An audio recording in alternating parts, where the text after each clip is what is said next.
मैं अपनी किस्मत पे जितनी खुश होती उतनी कम था, क्योंकि मेरा रिश्ता एक बहुत ही अमीर घराने से आया था। हालांकि मेरा संबंध एक मिडिल क्लास घराने से था, जहां हमारा घर दिल्ली के तंग गलियों में पुराने जमानों का बना हुआ था। मोहल्ले के रिश्ते कराने वाली मासी ने जब अम्मा को ये बताया कि तुम्हारी बेटी की तस्वीर देखते ही उन लोगों ने फौरन हाँ कह दिया है, और कह दिया है कि हमें इसी लड़की को अपनी बहू बनाना है। विश्वास मानो, मुझे तो तुम्हारी बेटी की किस्मत पे और खुशनसीबी पे बड़ी हैरत है। आजकल ऐसी किस्मत कहाँ होती है लड़कियों की। मेरी माँ तो ये सब सुन सुनकर मुस्कुराए जा रही थी। उन्हें उम्मीद नहीं थी कि उनकी बेटी का रिश्ता इतने अमीर घराने से आ सकता है। मेरे लिए भी ये बात कुछ हैरान कर देने वाली थी। रिश्ते वाली मासी कहने लगी, कोहिनूर का हीरा है तुम्हारी बेटी, और उसका हुस्न देखकर तो लड़के वालों को तुम्हारे छोटे मोहल्ले और घर से भी कोई दिक्कत नहीं है। फिर वो कहने लगी कि कल वो लोग तुम्हारे घर आएंगे, और हाँ, लड़का भी साथ आएगा। ये सुनना था कि मेरा दिल जोरों से धड़कने लगा था, क्योंकि हमारे घरों में ऐसा कोई रिवाज ना था कि लड़की को देखने के लिए लड़का खुद अपने माँ बाप के साथ आ जाए। मुझे लगा था मेरी माँ इस बात पे ऐतराज उठाएंगी या इस रिश्ते से इनकार कर देंगी, लेकिन मैं तो हैरान रह गई जब अम्मा ने कहा ठीक है, हमें कोई ऐतराज नहीं। लेकिन मैं बड़ी नर्वस हो रही थी। ये मेरा पहला आने वाला रिश्ता था, और पहली बार ही मुझे यूं किसी के सामने बैठना नर्वस कर रहा था। एक नेचुरल सी बात है, लड़की ऐसे वक्त में वैसे ही बदहवासी का शिकार होती है। लेकिन जब ये मालूम हुआ कि वो लड़का खुद भी तशरीफ ला रहा है, तो मेरा सारा कॉन्फिडेंस पानी पानी हो गया था। और मैं तो थी ही थोड़ी डब्बू टाइप लड़की, जरा सी ऊंची आवाज सुनकर ही सहम जाती थी। मैं बस यही सोच रही थी कि कल उन मेहमानों का सामना कैसे करूंगी। अम्मा ने अगले ही दिन दोपहर को जाकर करीबी बाजार से मुझे खूबसूरत सा कढ़ाई वाला सूट लाकर दे दिया था। कहने लगी, ये लेमन कलर का जोला पहनकर आना मेहमानों के सामने, ये रंग तुम पे बहुत अच्छा लगता है। फिर मुझसे कहने लगी, मेहमानों के सामने कोई बहनजी टाइप की बनने की कोशिश मत करना। अरे भाई, अमीर टाइप के लोग हैं, फैशनेबल भी होंगे, इसीलिए बालों को खुला छोड़ देना, हल्का सा मेकअप भी कर लेना, लिपस्टिक जरूर लगाना, और जो दिवाली पे मैंने तुम्हें कानों के बूंदे लाकर दिए थे वो जरूर पहन लेना। मेरी माँ को तो बस नहीं चल रहा था कि क्या कुछ मुझे ना पहना दे। जिस दिन मेहमानों ने आना था, मेरे हाथ पांव घबराहट के मारे फूले जा रहे थे। अम्मा ने बाजार से सबसे महंगी वाली बेकरी से सामान मंगवाया था। मेरी माँ एक विधवा औरत थी। मेरी दो बहनें और भी थी, और एक छोटा भाई था जो कि अभी सिर्फ 12 साल का था।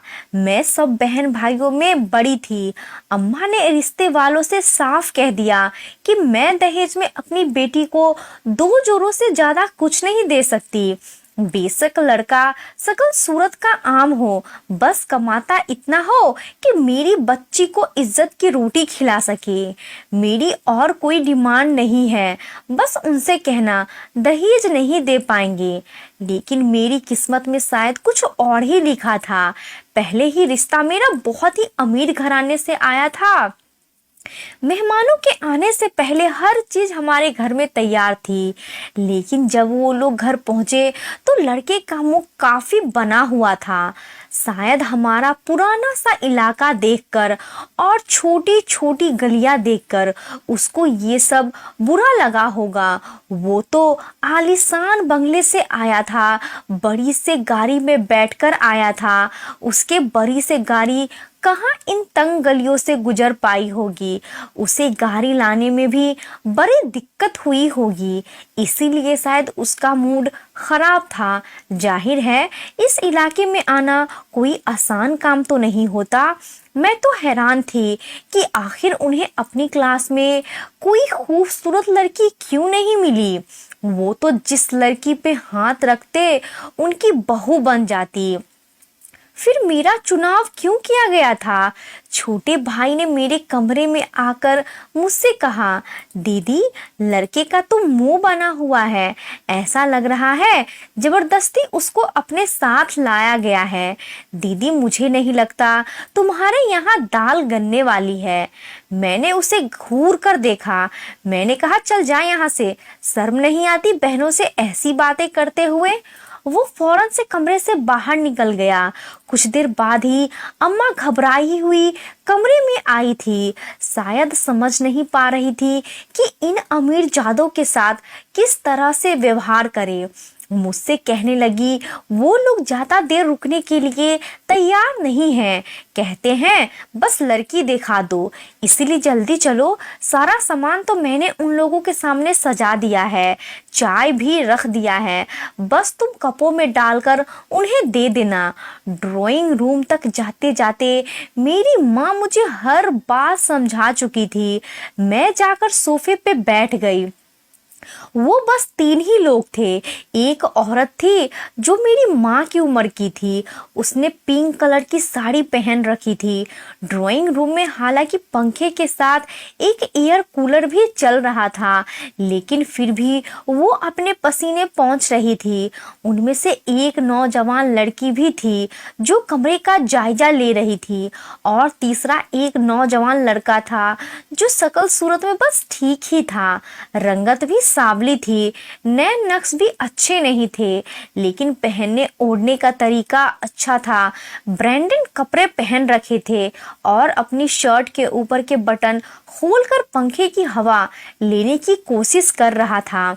शकल से ही बोर लग रहा था, लेकिन मुझे देखकर तीनों ही अपनी आंखें झपकना भूल गए थे।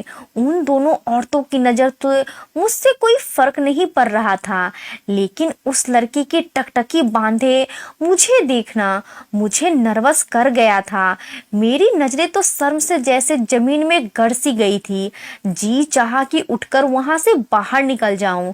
अम्मा ने मुझे चाय देने के लिए कहा तो वो औरत कहने लगी, नहीं नहीं, पहले ही बहुत गर्मी है, चाय नहीं पिएंगे, बस शरबत से ही आपने बना लिया ही वही काफी है। माँ की मंगाई गई महंगी बेकरी का सामान और समोसे को उन्होंने हाथ तक नहीं लगाया था। कहने लगी, हमें आपकी बेटी बहुत पसंद आई। ये कहते हुए वो औरत जिसने पिंक साड़ी पहन रखी थी मेरे पास आकर बैठ गई। बस मेरा नाम ही पूछा था और मेरे बारे में कुछ भी जानने की कोशिश नहीं की थी। उसने अपने पर्स से एक अंगूठी निकाली और मेरे हाथों में पहना दी। मैं तो हक्का बक्का उसे ही देखने लगी थी। भला ऐसा कहाँ होता है? पहले तो लड़के को देखने आते हैं, फिर लड़कियों को देखने जाया जाता है, फिर बातें होती है, उसके बाद ही मंगनी की रस्म होती है। लेकिन ये औरत तो हथेली पे सरसों जमाए हुए थी। कहने लगी, हमारी तरफ से ये रिश्ता पक्का है और उस रिश्ते कराने वाली ने हमें बताया था आप लोगों को भी इस रिश्ते पे कोई ऐतराज नहीं है। मेरी माँ तो यूं खुश थी जैसे सारे मामले उन्होंने ही तय कर रखे थे। माँ कहने लगी, जीजी, हमें भी कोई ऐतराज नहीं है। मैं हैरत से अपनी माँ को देखने लगी। लड़के के बारे में कुछ तो पूछताछ करनी चाहिए थी। वो औरत कहने लगी, देखिए, हमें शादी की जल्दी तो है, लेकिन हमें शादी बहुत धूमधाम से नहीं करनी है ना। आप लोग हमारे स्टैंडर्ड को अफोर्ड कर सकते हैं, इसीलिए 15 दिन बाद हम बस 10-12 लोग ही आएंगे और आपकी बेटी से शादी करके इसे अपनी बहू बनाकर अपने घर ले जाएंगे। और हाँ, ये कहकर उस औरत ने अपने पर्स से नोटों की मोटी सी गड्डी निकाली और मेरी माँ को पकड़ा दी। कहने लगी, शादी में खाने पीने का जो भी आपने इंतजाम करना होगा, इसके पैसों में आपको अभी दे देती हूँ। मैं नहीं चाहती कि हमारे मेहमानों का बोझ आप पे पड़े। फिर कहने लगी, बहन, हम ज्यादातर दूसरे देश में रहते हैं, बस दिल्ली में तो साल में 2-3 महीने के लिए ही आते हैं, इसीलिए शादी के बाद आपकी बेटी भी हमारे साथ अमेरिका चली जाएगी। ये सुनकर तो मेरी माँ की आंखें खुली की खुली रह गई थी। खुशी के मारे उन्हें समझ नहीं आ रहा था कि वो क्या बोले। पल भर के लिए तो मुझे भी अपनी खुशकिस्मती पे घमंड सा होने लगा था। शादी वाले दिन भी मेरी शादी का जोड़ा 10 लाख से कम का नहीं था जो मेरी ससुराल से आया था। जब मेरी विदाई हुई तो मोहल्ले वाले अपनी खिड़कियां और दरवाजे खोल खोल कर आंखें फाड़े मुझे देख रहे थे। अपने आप पर मैं गर्व से फूले नहीं समा रही थी। मैं अपनी किस्मत पे खुशी से चहक रही थी। भले ही मेरा पति देखने में आम शकल सूरत का था, लेकिन उसकी दौलत उसकी पर्सनैलिटी को निखारने के लिए काफ़ी थी। ना मुझे उसकी सांवली रंगत से कोई प्रॉब्लम थी, ना ही उसके भद्दे नैन नक्श से, क्योंकि उसके पास बेतहाशा दौलत थी। गाड़ी बंगले के सामने जाकर रुकी थी। इतना बड़ा बंगला तो मैंने कभी सपने में भी नहीं देखा था। कुछ रस्मों के बाद मुझे कमरे में पहुंचा दिया गया था। इतना बड़ा कमरा था और बहुत ही खूबसूरत फर्नीचर से सजा हुआ था। कुछ ही देर में अनिरुद्ध कमरे में दाखिल हुआ तो मैं सिमट कर बैठ गई थी। वो मेरे सामने बैठकर मेरी तारीफ करने लगा। कहने लगा, जब मैं तुम्हारे घर गया था तो सच बताऊं मेरा मूड बहुत ख़राब था कि ना जाने मेरी माँ ने मुझे कहाँ लेकर आई है। लेकिन जब मैंने तुम्हें देखा तो मैं तो अपनी सुध-बुध खो बैठा था। अनिरुद्ध की संगत में कुछ दिन तो बहुत अच्छे गुजरे थे, लेकिन उस घर के तौर तरीके सीखने में मुझे बहुत वक्त लगा था। मेरी सास मुझे ज़्यादातर फैंसी साड़ियाँ ही पहनने के लिए देती थी, जो ज़्यादातर स्लीवलेस हुआ करती थी। मेरे लिए पर्सनल नौकरानी भी रखी थी, जो मुझे चलने फिरने उठने बैठने के तरीके सिखा रही थी। मैं वैसे तो बहुत धार्मिक लड़की थी। सुबह उठकर पूजा पाठ करना, भगवान की आरती करना मुझे बहुत अच्छा लगता था, लेकिन यहाँ आकर मेरा ये सब कुछ छूटने लगा था। अनिरुद्ध कहने लगा, अमेरिका में हमारा जिस अपर क्लास फैमिली से संबंध है और मिलना मिलाना है, वहाँ उठने बैठने के तौर तरीके बहुत अलग है और मैं नहीं चाहता जब तुम मेरे साथ अमेरिका जाओ तो तुम उनके तौर तरीके से अनजान रहो और फिर बीच में हमारी इंसल्ट हो जाए। कांटे चम्मच से खाना, किसी मॉडल की तरह ऊंची हील पहनकर मटक मटक का चलना, ये थे उनके तौर तरीके जिन पे उन लोगों को गर्व था। लेकिन मुझे ये सब बनावटी सा लगता था। मैं अपने पति की खुशी के लिए ये सब कर रही थी। जो साड़ियाँ मेरी सास मुझे पहनने के लिए देती थी वो बहुत ही फैशनेबल होती थी, बिना स्लीव की और बड़े बड़े गहरे गले वाली। उन्हें पहनते हुए मैं शर्म महसूस करती थी, बार बार खुद में सिमटने लगती। साड़ी के पल्लू से कभी अपनी कमर को छुपाने की कोशिश करती तो कभी अपने गले को छुपाने की कोशिश करती, लेकिन गले इतने गहरे होते थे कि मुझे छुपाना मुश्किल था। मैंने तो कभी हाफ स्लीव कुर्ते भी नहीं पहने थे, हमेशा फुल कपड़े पहना करती थी। लेकिन यहाँ तो हाफ स्लीव की साड़ियाँ और गहरे गले वाले ब्लाउज, ऊपर से नेट की साड़ी जो मेरे शरीर को छुपाती कम और दिखाती ज़्यादा थी। 1 महीने बाद मैं अपने पति के साथ अमेरिका के सफ़र के लिए रवाना हो गई थी। मेरे लिए हैरत की बात ये थी कि मेरी सास और नंद मेरे साथ नहीं गई थी, सिर्फ मेरा पति ही मेरे साथ गया था। वहाँ भी मेरे पति का घर काफ़ी बड़ा था। घर में नौकर चाकर भी मौजूद थे। कुछ दिन तो अनिरुद्ध मुझे अमेरिका की सैर कराता रहा। मैं बहुत खुश थी, लेकिन एक दिन अनिरुद्ध कहने लगा, मेरे दोस्तों ने हमारी शादी की खुशी में पार्टी रखी है। ये सुनकर मैं भी खुश हो गई। मैंने एक फैंसी गाउन पहनने के लिए निकाला तो अनिरुद्ध कहने लगा, नहीं इसे रहने दो, उसने मुझे एक शॉपिंग बैग खोल कर दिया और कहा कि ये पहनो। मैंने शॉपिंग बैग खोलकर देखा तो बहुत ही घटिया टाइप की मिनी स्कर्ट थी, जिसे देखकर मैंने हैरत से अनुरुद्ध की तरफ देखा था। मैंने कहा मैं ये नहीं पहन सकती। तो वो मेरे पास आकर कहने लगा, ओ कमॉन सुरभि, तुम अब दिल्ली के पुराने इलाकों में रहने वाली कोई गरीब लड़की नहीं हो, मेरी पत्नी हो, अनुरुद्ध गांगुली की पत्नी, एक बिजनेसमैन की पत्नी। फिर कहने लगा, फटाफट से इसे पहनो, पहली बार ही तुम्हें इसे पहनते हुए शर्म आएगी, उसके बाद तुम्हें आदत हो जाएगी। जहां मैं तुम्हें लेकर जा रहा हूँ बस कुछ दिन ही जाओगी तो तुम्हारी शर्म तुम्हारे कपड़ों की तरह से कम होती चली जाएगी। माय ब्यूटीफुल वाइफ, गॉड ने तुम्हें ये हसीन रूप इसीलिए थोड़ी दिया है कि इसे छुपा कर रखो, नुमाइश करो, तभी अच्छा लगता है।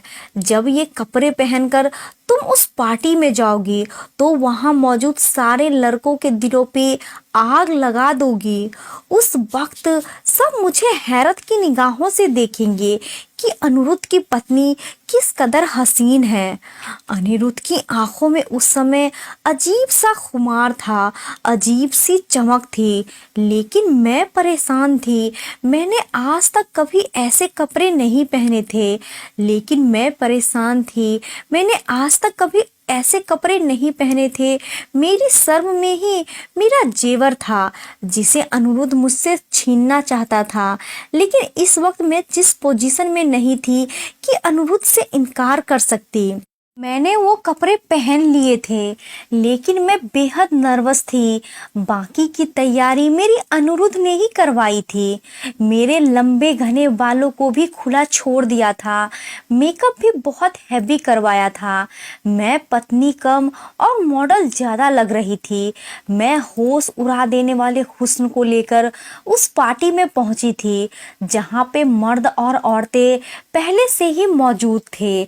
ज़्यादातर उस पार्टी में अमेरिकन मर्द और औरतें भी बहुत कम हिंदुस्तानी थी। मर्द बहुत ज़्यादा थे, लेकिन उन्हें देखकर भी ये अंतर करना मुश्किल था कि वो भारतीय हैं या फिर अमेरिकन, क्योंकि उन लोगों की पत्नियों ने भी वैसे ही बेहुदा कपड़े पहन रखे थे जैसा कि वहाँ अमेरिका का कल्चर था। इतने छोटे छोटे कपड़े कि मैं शर्म से पानी पानी हो गई थी। सामने डांस रैंप पे भी बनाया गया था, जहाँ पे सब कपल डांस कर रहे थे। अनिरुद्ध भी मेरा हाथ पकड़े मुझे उस डांस रैंप पे लेकर गया और मेरी नंगी कमर पे हाथ रखकर डांस करने लगा। एक तूफानी बदतमीजी थी जो वहाँ पे मची हुई थी, जिसका हिस्सा अनिरुद्ध मुझे बना चुका था। मेरा जमीन मुझे अंदर ही अंदर कचूट रहा था, मुझे शर्मिंदा कर रहा था। मैं अजीब सी उलझन का शिकार थी। मैं बार बार उसकी पकड़ से खुद को आज़ाद करने की कोशिश कर रही थी। मैंने कहा, अनिरुद्ध, मुझे ये सब नहीं करना। वो मुझसे कहने लगा, करोगी नहीं तो तुम्हें ये सब आएगा कैसे? देखो, ये सब यहाँ के माहौल में शामिल है, ये तो हमें करना ही पड़ेगा। अचानक डांस करते करते मुझे महसूस हुआ जैसे सामने खड़ा एक अमेरिकन लड़का मुझे देख रहा है। उसकी तेज नजरों मेरे पूरे शरीर पे चुभसी रही थी। मुझे बेचैनी सी महसूस होने लगी। मेरा जी चाहा एक बड़ी सी चादर से खुद को छुपा लूं और अपने आप को उसकी नजरों से बचा लूं और अनिरुद्ध को अपने आप से छुड़ाकर वहां मौजूद कुर्सी और टेबल पर जाकर बैठ जाऊं। वो अंग्रेज लड़का अनिरुद्ध के पास इंग्लिश जबान में जो बात उसने अनिरुद्ध से कही थी, मैं सुनकर ही सांस लेना भूल गई थी। वो लड़का अनिरुद्ध से कह रहा था, क्या मैं तुम्हारी पत्नी के साथ डांस कर सकता हूँ? मुझे लगा अनिरुद्ध इनकार कर देगा, लेकिन मुझे हैरत का एक जोरदार झटका जब लगा जब अनिरुद्ध ने कहा था, व्हाई नॉट, ये कहकर अनिरुद्ध ने मुझे अपनी पकड़ से आजाद की और मेरा बाजू पकड़कर उस लड़के की तरफ हल्का सा धक्का दिया था। मैं लड़खड़ाकर उस आदमी के सीने से जा लगी थी। मुझे लगा जैसे मुझे किसी ने आग की भट्टी में फेंक दिया हो। मैं एकदम से उस आदमी से पीछे हटी थी। उस लड़के ने फिर से मेरा हाथ पकड़कर मुझे करीब किया था। मैं उसे इंग्लिश में अपने पास आने से मना कर रही थी। मैंने कहा, मुझे आपके साथ डांस नहीं करना, आप किसी और को अपना डांस पार्टनर बना ले। मुझे तो अनिरुद्ध पे भी गुस्सा आ रहा था। कैसा मुझे अपने दोस्तों के हवाले कर सकता था। मैंने अनिरुद्ध की पत्नी थी, उसकी इज्जत थी। मैं उस लड़के को मना करके वहां रुकी नहीं थी, बल्कि चलती हुई सामने रखे टेबल पे के पास आकर कुर्सी खींचकर बैठ गई थी। वहां पे सब लोग शराब पिए जा रहे थे, एक दूसरे की पत्नियों के साथ डांस भी कर रहे थे। ये सब उनके कल्चर का हिस्सा होगा, लेकिन मेरे कल्चर का हिस्सा नहीं था। पहली बार मुझे अनिरुद्ध की पत्नी होने पे पछतावा और अफसोस हो रहा था। क्या अमीर लड़कों की गैरत मर जाती है? वो कैसे अपनी पत्नियों को अपने दोस्त के हवाले कर देते हैं। लेकिन ये तो शायद शुरुआत थी, इसका अंत तो इससे भी ज्यादा घिनौना और घटिया था। अनिरुद्ध भी ग्लास उठाकर शराब पी रहा था, अपने दोस्तों की पत्नियों के साथ रोमांटिक डांस भी कर रहा था। यहाँ दौलत थी, शराब थी, सवाब था। आने वाले सभी लोग अमीर थे, लेकिन अमीर नहीं था तो वो उसका जमीर। लेकिन यहाँ तो शराफत थी ही नहीं, शर्मो हया तो थी ही नहीं, हमारी हिंदुस्तानी सभ्यता तो थी ही नहीं। ये सब देखकर न चाहते हुए भी मेरी आंखों से आंसू बहने लगे थे। लेकिन तभी मुझे अपने ऊपर किसी की चुभती हुई नजरों का एहसास हुआ था। मैंने चारों तरफ देखना शुरू कर दिया कि ऐसा कौन है जो मुझे इतनी देर से देख रहा है, कि तभी अचानक से मेरी नज़र उसी लड़के पे पड़ी जो अनिरुद्ध से मुझसे डांस करवाने के बारे में इजाज़त ले रहा था। वो खामोशी से कोने में खड़ा ग्लास में शराब डाले घूंट घूंट भर लिए जा रहा था और मुझे ही देखा जा रहा था। जैसे उसे मेरी नज़रों का टकराव हुआ था, वो मुस्कुराने लगा, लेकिन मैंने अपना रुख दूसरी तरफ बदल लिया था। कुछ देर बाद ही वो चलता हुआ मेरी टेबल के पास आ गया और मुझसे बैठने की इजाज़त मांगने लगा। लेकिन मैं तो उसकी तरफ देख भी नहीं रही थी, अपने माथे पे बल डाले अपने गुस्से का इजहार कर रही थी। लेकिन वो मुस्कुराते हुए कुर्सी खींचकर मेरे पास बैठ गया। मुझे हैरत उस समय हुई जब उस लड़के ने हिंदी में बात करना शुरू की। वो अटक अटक कर हिंदी में बात कर रहा था, लेकिन शब्द साफ नहीं थे। कहने लगा, तुम हिंदुस्तान से आई हो ना? मैंने कहा, आपको कैसे पता? कहने लगा, तुम्हारी शर्मो हया से लगता है। हमने देखा है हिंदुस्तान की औरतें दूसरे मर्दों से गले मिलने को बुरा समझती है। मैंने कहा, बुरे को बुरा ही समझना चाहिए। मैं ये सोचती कि जब अनिरुद्ध की कोई भी बात नहीं मानूंगी तो वो मेरे धर्म की, मेरी सभ्यता से ही मुझे दूर कर देगा। मुझे ये भी याद आने लगा, जब से मेरी शादी हुई थी मैं वक्त पे भगवान की पूजा अर्चना भी नहीं कर पा रही थी। न जाने शादी को इतना समय हो गया था और मैं अपने भगवान के सामने बैठकर न जाने कब से उनकी पूजा न की थी। इस तरह से तो मैं अपने भगवान से, अपनी सभ्यता से और अपनी संस्कृति से दूर हो जाऊंगी। अभी भी लड़का मुझसे बात ही कर रहा था कि जब अनिरुद्ध मेरी टेबल के पास आ गया। वो लड़का कहने लगा, अनिरुद्ध, मुझे तुम्हारी पत्नी बहुत पसंद है। अनिरुद्ध उसकी बात सुनकर बहुत खुश हुआ था। वो लड़का मेरे चेहरे की तारीफ करने लगा, कभी मेरी आंखों की, कभी मेरे बालों की और कभी मेरे फिगर की। मुझे उसके मुंह से ये सब सुन सुनकर गुस्सा आने लगा था, लेकिन अनिरुद्ध तो मुस्कुरा रहा था। वो लड़का कहने लगा, मुझे तुम्हारी पत्नी की एक चीज़ बहुत अच्छी लगती है, कभी बताऊंगा कि वो चीज़ क्या है। उस आदमी की बात सुनकर मेरा दिल बेचैन हुआ था। मैं ये प्रार्थना कर रही थी कि जल्द से जल्द ही पार्टी खत्म हो और मैं घर वापस जाऊं। और फिर ऐसा ही हुआ था। मैं घर आई तो मैंने अनिरुद्ध से साफ कह दिया कि मैं दोबारा ऐसी किसी भी पार्टी में नहीं जाऊंगी और ना ही ऐसे कपड़े पहनूंगी। मैं कोई बेशरम और इतनी आज़ाद ख्याल टाइप की लड़की नहीं हूँ जो इन तौर तरीकों को अपनाऊं। मेरी बात सुनकर अनिरुद्ध गुस्से में आ गया था। कहने लगा, क्या मतलब है तुम्हारी बात का? और उसके बाद जो बात अनिरुद्ध ने मुझसे कही, मेरे होश उड़ गए थे।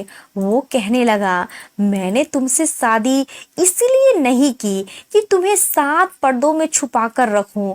तुम जैसी गरीब लड़की से मैंने शादी इसीलिए की क्योंकि तुम बहुत खूबसूरत हो।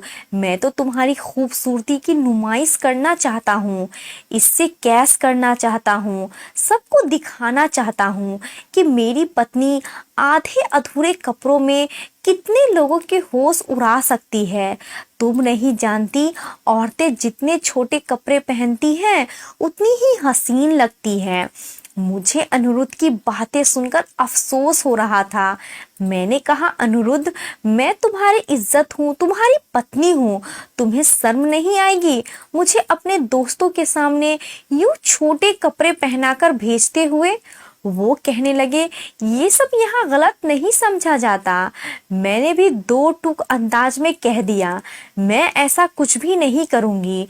वो कहने लगा, तुम वही करोगी जो मैं चाहता हूँ, वरना मैं तुमसे ये सब कुछ जबरदस्ती भी करवा सकता हूँ। कौन है यहाँ जो तुम्हें मुझसे बचा लेगा? अनिरुद्ध के शब्दों से अब मुझे डर लगने लगा था। अनिरुद्ध के सोने के बाद मैं भगवान के सामने जाकर खड़ी हो गई और अपनी इज्जत, अपने धर्म की सुरक्षा की भीख रो रो कर मांगने लगी थी। मैं इस दलदल में नहीं फंसना चाहती थी। अगले दिन मैंने अपनी इंडियन ड्रेसेस निकाल ली। मैं सोच चुकी थी कि मैं दुनिया की जिंदगी की खातिर अपनी इज्जत, अपने धर्म को खराब नहीं करूंगी। अनिरुद्ध अभी ऑफिस से वापस नहीं आया था जब मुझे नौकर ने बताया कि अनिरुद्ध का कोई दोस्त आपसे मिलना चाहता है। मैं नहीं जानती थी कि वो कौन है और मुझसे क्यों मिलना चाहता है। मैंने कहा, अभी तो अनिरुद्ध घर पे नहीं है। नौकर कहने लगा, वो आपसे मिलना चाहता है। मैंने कहा, ठीक है, बुलाओ उसे। मैंने अपने आसपास अच्छे से दुपट्टा फैलाया और उससे मिलने के लिए लॉन्ज में ही आकर बैठ गई।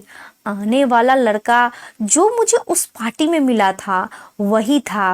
वो बड़े ही बोल्ड अंदाज से आते हुए मेरे सामने सोफे पे बैठ गया था और मुझे सर से लेकर पैर तक बड़े गौर से देखने लगा। कहने लगा, तुम तो बिल्कुल इंडियन लग रही हो। मैंने कहा, मैं इंडियन हूँ तो इंडियन ही लगूंगी ना। फिर वो जोर जोर से हंसने लगा। कहने लगा, मुझे समझ नहीं आता, जब सब औरतें एक जैसी होती हैं तो इंडियन औरतें हमसे क्या छुपाने की कोशिश करती है। मैं जरा सख्त शब्दों में बात कर रही थी।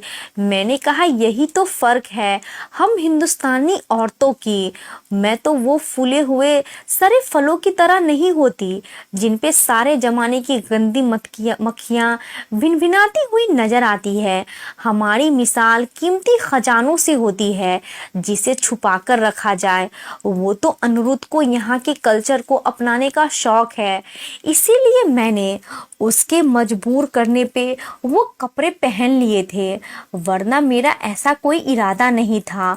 और अब मैं पछता रही हूँ कि मैंने ऐसा क्यों किया और मैं अभी ये सब छोड़ने के बारे में सोच लिया है। आप ये बताएं, आप यहाँ क्यों आए हैं? वो कहने लगा, जिस कंपनी में अनिरुद्ध जॉब करता है मैं वहाँ के बॉस का बेटा हूँ। फिर कहने लगा, जितनी दौलत मेरे पास है अनिरुद्ध के पास तो उसका 1% भी नहीं है। मैं नहीं जानती थी वो मुझे ये सब क्यों बता रहा है। मैंने कहा मुझे इस बात से क्या मतलब कि आपके पास कितनी दौलत है।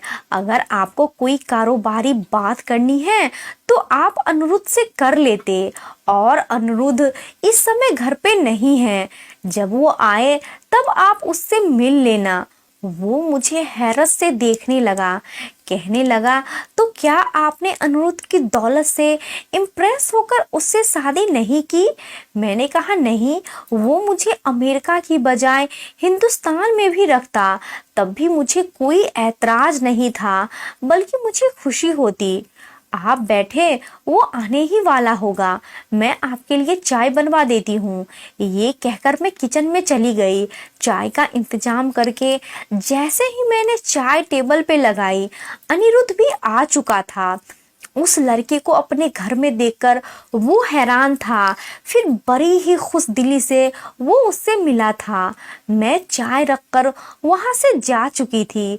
2 घंटे तक वो लड़का अनिरुद्ध आपस में बैठे न जाने क्या क्या बातें करते रहे। उसके जाने के बाद जब अनिरुद्ध कमरे में आया तो बहुत खुश था। कहने लगा आज एक बहुत ही खूबसूरत सेक्सी सा ड्रेस पहनकर तैयार हो जाना। पीटर ने हमें अपनी खास पार्टी में बुलाया है अपने घर पे। मैंने कहा मुझे ना तो इस तरीके की ड्रेसेस पसंद है और ना ही ऐसे किसी पार्टी में जाना। मेरा ये कहना था कि गुस्से से अनिरुद्ध मेरे पास आया और मेरा बाजू दबोच कर कहने लगा मेरी शराफत का नाजायज फायदा मत उठाओ, जैसा कह रहा हूँ वैसा करो। पहली बार मैंने अनिरुद्ध का ऐसा रूप देखा था, लेकिन मैं अब और ये बेशर्मी वाला काम नहीं कर सकती थी। मेरे बार बार मना करने पे उसने खींचकर मेरे मुंह पे थप्पड़ मारा था। कहने लगा तुम्हें जो पहनना है पहनो, लेकिन मेरे साथ तुम आज रात जरूर जाओगी। मैं रोने लगी, लेकिन अनिरुद्ध के लाख कहने पे भी मैंने इंडियन ड्रेस पहनी थी और उसके साथ पार्टी में चली गई। वो लड़का मुझे देखकर मुस्कुराने लगा, कहने लगा मुझे इंडियन ब्यूटी बहुत इम्प्रेस करती है, पागल हो जाता हूँ ढकी छुपी औरतों को देखकर। मुझे उस लड़के से नफरत महसूस हो रही थी, क्योंकि उसके कहने पे ही अनिरुद्ध मुझे यहाँ पे लाया था। वहां पे तो बस आदमी था या उसकी पत्नी जो तेज बेहुदा गाने पे डांस करती हुई अनिरुद्ध के गले का हार बनी जा रही थी। खाने के बाद उस लड़के ने जो फरमाइश अनिरुद्ध से मेरे बारे में की थी उसे सुनकर मेरे होश उड़कर रह गए थे। वाइफ स्वैपिंग के लिए कह रहा था, यानी कि पत्नियों की अदला बदली। मेरा दिल यूं था कि धड़कता भूल गया था। ये कैसी इच्छा थी उस लड़के ने, और सपने तेज झटका तो मुझे उस समय लगा जब अनिरुद्ध ने खुशी खुशी उसकी बात मान ली थी और फिर मुझे उसके हवाले करके उसकी पत्नी को अपने साथ ले जाने लगा। उसकी पत्नी भी खुशी खुशी अनिरुद्ध की बाहों में बाहें डाले जाने को तैयार थी। मैं अपना आप उस आदमी से छुड़ाने लगी, अनिरुद्ध को पुकारने लगी कि मुझे यहाँ से छोड़कर मत जाओ, मुझे ये पाप नहीं करना। लेकिन वो पीटर की पत्नी को लेकर जा चुका था। पीटर मुझसे कहने लगा तुम रो क्यों रही हो, ये सब तो यहाँ से आम सी बात है, हम सब दोस्त मिलकर ऐसा ही करते हैं और हमारी वाइफ भी इस काम से बहुत खुश होती है और हमारी वाइफ भी इस काम से खुश होती है, ये सब करने को खुशी खुशी तैयार हो जाती है।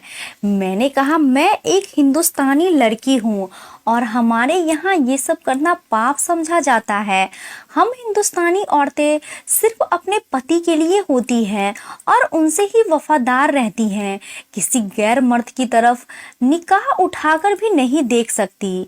पीटर कहने लगा लेकिन इंडियन तो तुम्हारा पति भी है और उसने तो खुशी खुशी हमारे माहौल को एक्सेप्ट कर लिया है, तुम भी कर लो। वो मुझे अपने आप से लगाए हुए कमरे में ले जाने लगा, लेकिन मैंने पूरी ताकत लगाकर उसे खुद से धक्का दिया था। मैंने कहा, तुम मेरे लिए गैर मर्द हो, मुझसे दूर रहो। सामने छोटी सी गोल मेज पे शराब की बोतलें के साथ साथ एक प्लेट में फल और छुरी भी रखे हुए थे। अपनी इज्जत बचाने के लिए मेरे पास यही एक रास्ता था।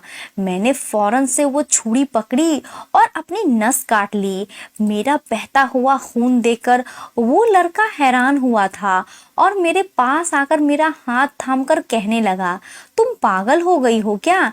ये क्या कर दिया तुम्हें? मैंने कहा, मैं पाप की जिंदगी नहीं जी सकती।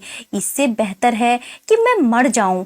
मेरा खून बहते जा रहा था और अब मुझे चक्कर भी आने लगे थे और कुछ ही देर में मैं बेहोश हो चुकी थी। लेकिन जब मुझे होश आई तो उस लड़के के साथ साथ अनिरुद्ध भी खड़ा था। मुझसे कहने लगा, ये क्या बेवकूफ़ी है? मैंने कहा, मुझे क्यों बचाया? मुझे नहीं जीना ऐसी जिंदगी। भगवान के लिए मुझे जहर का इंजेक्शन लगवा दो, मुझे मार डालो। मैं ऐसी जिंदगी, गंदगी से भरी जिंदगी से जीना से अच्छा मैं मर जाना चाहती हूँ। मेरा पागलपन देखकर अनिरुद्ध कमरे से बाहर चला गया। वो लड़का कहने लगा, आई लव इंडियन वुमेन्स।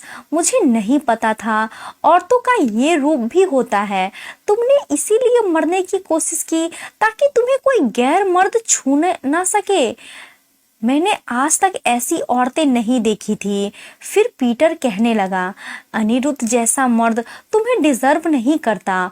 फिर वो कहने लगा, अनिरुद्ध तुम्हें यहाँ इसीलिए लाया था कि अपने कॉन्ट्रैक्ट साइन करवा के तुम्हें सबके सामने ऐसे कपड़े पहना पहना के सबके सामने हवाला करे। यहाँ ऐसा ही होता है। ये डील उस वक्त फाइनल होती है जब हमारी औरतें दूसरों के बिस्तर गर्म करती है। वो कहने लगा, जब मैंने तुम्हें पहली बार देखा था तुम उस स्कर्ट में बहुत ही नर्वस थी। मुझे तुम्हारी खूबसूरती ने इम्प्रेस नहीं किया था, तुम्हारी शर्मो हया ने इम्प्रेस किया था। फिर जब मैंने तुम्हें पूरे कपड़ों में तुम्हारे घर देखा तो तुम मुझे और भी ज्यादा अच्छी लगी थी। मुझे ऐसी ही औरतें पसंद है। उस आदमी ने मुझे अनिरुद्ध से तलाक दिलवाकर वापस हिंदुस्तान भेज दिया। अनिरुद्ध को तलाक देने के लिए उसने मुंह माँ की रकम दी थी उसे, इसीलिए अनिरुद्ध तलाक देने के लिए आसानी से राजी हो गया था। पीटर एक नास्तिक था।